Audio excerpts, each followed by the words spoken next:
আসসালামু আলাইকুম। ঈদ মোবারক, ঈদ মোবারক, ঈদ মোবারক। সবাই কেমন আছেন?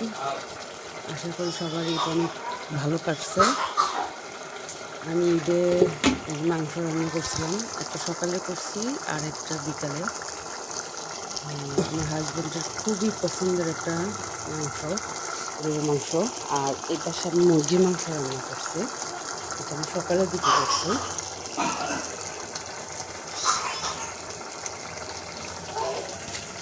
মাংস রান্নাটা কেমন হয়েছে একটু বলবেন। এবং দেখেন আমার জানালাদের বাহিরের ওয়েদারটা আজকে মোটামুটি, আকাশটা মেঘলা মেঘলা,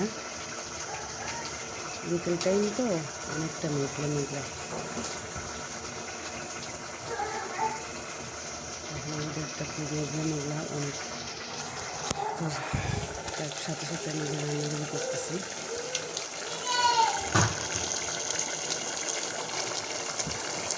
কেমন হয়েছে প্লিজ সবাই জানাবেন। ভালো থাকবেন সবাই। আল্লাহ হাফেজ।